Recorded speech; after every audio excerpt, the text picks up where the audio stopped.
Di antara fitnah yang menimpa semuanya seperti disebut oleh Nabi SAW adalah fitnah perpecahan. Fitnah perpecahan. Dalam satu hadis, ini fitnah yang paling berbahaya, fitnah perpecahan.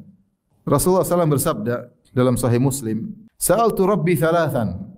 Aku minta kepada Rabbku 3 perkara. Fa'atani thintaini wa mana'ani wahidatan.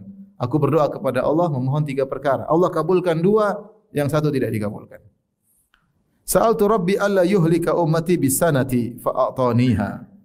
Aku minta kepada Allah agar Allah tidak membinasakan atau tidak mematikan umatku dengan musim kemarau sampai kemudian meninggal dari awal sampai akhir. Maka Allah kabulkan. Tidak akan ada orang Islam kaum muslimin kemudian binasa semuanya gara-gara musim apa? Kemarau. Allah kabulkan.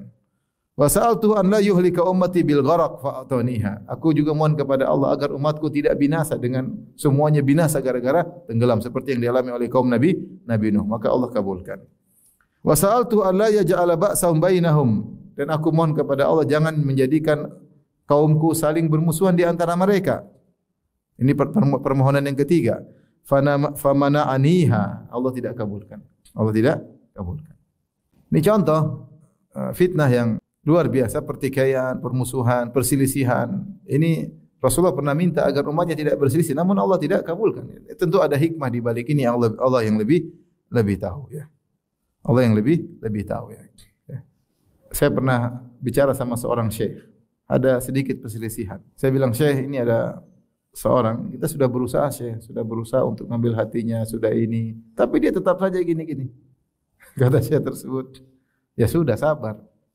Nabi saja minta supaya damai semua tidak dikabulkan." Itu Nabi yang berdoa, apalagi kita ya. Artinya kalau seandainya kita sudah berusaha sebaik mungkin, selurus mungkin kita sampaikan, tetap saja ada yang menyelisihi, perselisihan, dimaki-maki, ya sabar. Memang sudah ditakdirkan seperti itu. Tapi kita berusaha, bukan berarti kita membiarkan, kita berusaha menunjukkan semaksimal mungkin apa yang terbaik. Kita berusaha meninggalkan sebab-sebab perselisihan, ya.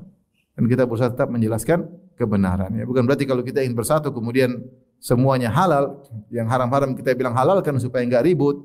Namanya menjelaskan kebenaran, itu pasti ada yang tidak suka. Ya. Makanya Allah Subhanahu Wa Taala menyebutkan kalau Nabi Saleh diutus kepada kaum Samud, setelah itu Allah berkata, fa idahum fariqani yakhtasimun. Tiba-tiba kemudian mereka menjadi 2 kelompok yang saling bermusuhan. Setelah diutus orang Nabi. Tadinya mereka bareng-bareng maksiat, bareng-bareng minum khamar, bareng-bareng berzina. Datang seorang Nabi bilang ini haram, terjadi 2 kelompok. Makanya di antara tuduhan kepada Nabi Muhammad sallallahu alaihi wasallam adalah dituduh sebagai pemutus silaturahmi. Bahkan di Nabi disebut penyihir karena di antara fungsi sihir adalah memisahkan 2 orang saling mencintai. Benar, ketika Nabi diutus maka bertengkarlah kaum Quraisy. Ayah bertengkar dengan anaknya. Seorang suami pisah dari istrinya. Istrinya minta pisah dari suaminya. Kakak beribut dengan adiknya. Gara-gara dakwah Nabi. Makanya Nabi dituduh sebagai pemutus silaturahmi. Makanya doa Abu Jahal ketika perang Badar, dia berdoa kepada Allah. Dengan sanad yang hasan dia berkata, Allahumma ayyuna aqta'lir rahim. Wa ja'ana bima lam na'rif ahinhul ghadat. Ya Allah, siapa di antara aku dan Muhammad yang paling memutuskan silaturahmi? Binasakan dia hari ini ya Allah. Karena dia menuduh Nabi Muhammad memutuskan apa?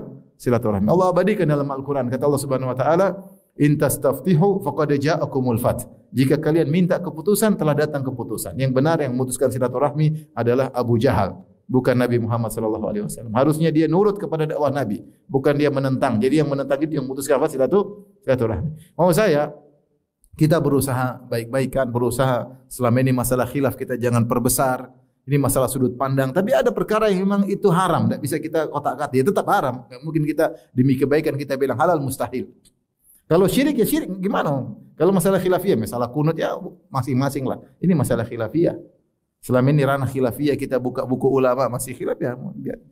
Tapi kalau syirik, masa kita bilang khilafiyah?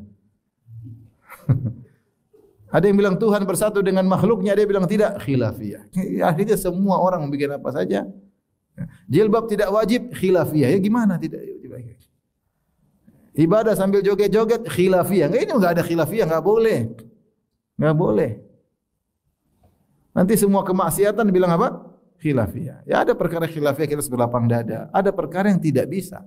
Ini haram. Ini ijma ulama haram. Gimana saya yang bilang boleh?